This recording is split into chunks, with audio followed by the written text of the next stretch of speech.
रमला के हाथों से अपने खानदानी बिजनेस को बचाने के लिए ऊन रमला के सामने झूठी मोहब्बत का नाटक कर लेता है और रमला से मिलना जलना शुरू कर देता है और रमला से कहता है कि तुम बिल्कुल न घबराओ, मैं तुम्हारे साथ हूं। अगर तुम शामी को छोड़ना भी चाहती हो तो मैं तुम्हारा सहारा बनूंगा, लेकिन तुम्हें इस बिजनेस के साथ छेड़खानी नहीं करने दूंगा। ये सारा बिजनेस तुम्हें मेरे नाम करना होगा। जब ओन की ये बात सुनती है तो रमला की खुशी का कोई ठिकाना नहीं होता और रमला को लगता है कि ओन जब मुझे अपना रहा है तो फिर मुझे किसी और चीज की क्या ही कमी होगी। ये इस जैसे लाखों बिजनेस में ओन परवार दूं, ये बिजनेस में ओन के ही नाम कर दूंगा, लेकिन ओन के लिए मुश्किलात तो तब खड़ी हो जाती है जब एला से वो झूठ बोलता है और आयला रमला और ओन को एक साथ रेस्टोरेंट में देखती है तो आयला के दिल में बहुत बड़ा शक बैठ जाता है और वो जोया से कहती है कि मुझे उनसे उस चीज की उम्मीद नहीं थी। मैं जानती थी कि ऊन जो है वो मेरे साथ सच्चा है, लेकिन ये सब कुछ देखने के बाद मुझे यकीन हो गया कि रमला इस दिन झूठ नहीं बोल रही थी, बिल्कुल सच बोल रही थी कि रमला से ऊन मोहब्बत करता है। ये बात सुनकर जोया कुछ ठंडा करने की कोशिश करती है आयला को, लेकिन एला का गुस्सा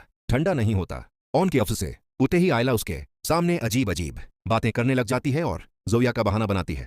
तो जोया की बात भी ऊन खोल कर रख देता है और कहता है कि मैंने राफी और जोया को एक साथ देखा है और जोया का दिल एक जगह पर नहीं लग रहा।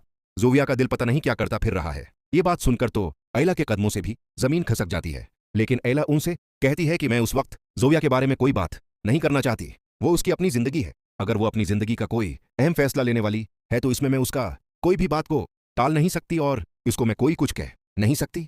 लेकिन इस वक्त मैं अब के झूठ की बात कर रही हूं तो उनसे हैरान होकर कहता है कि किस तरह का झूठ। तो आयला कहती है कि बस वो मैं तुम्हें नहीं बता सकती। उनको यकीन हो जाता है कि रमला और मुझे उसने साथ देख लिया है, लेकिन ऑन इस वक्त एला के सामने कोई सफाई पेश नहीं करता, क्योंकि ऊन जानता है कि जब तक रमला के हाथों से ये खानदानी बिजनेस में अपने हाथ नहीं कर लेता, खानदानी प्रॉपर्टी नहीं कर लेता, तब तक किसी को भंग तक लगने नहीं दूंगा। आयला ऑन से खफा हो जाती ऊन नाराज होकर ऑन से कहती है कि मैं जा रही हूं अपने अबा के घर में, कुछ दिन रहूंगी वहां पर, मुझे सुकून चाहिए। ये बात सुनकर ऊन खुश हो जाता है कि अब तो रमला से मिलने के लिए ये घर आजाद हो गया और रमला से काम निकालने के लिए और भी अच्छा बहाना मिल गया। ऊन आयला को रोकता तक नहीं। आयला अपना सूटकेस उठाकर घर से चली जाती है। जैसे ही आयला पहुंचती है तो एला को देखकर जोया समझ जाती है कि ये ऊन भाई से खुफा होकर आई है और जोया कहती है कि आयला तुम्हें इस तरह से नहीं करना चाहिए था। तो आयला कहती है कि उन मुना पर मकर गया, बल्कि उसने हकीकत मुझे नहीं बताई। तुम तो ये कह रही थी कि घर में उते ही वो मुझे हकीकत बताएगा, लेकिन उसने ऐसा कुछ नहीं किया। तो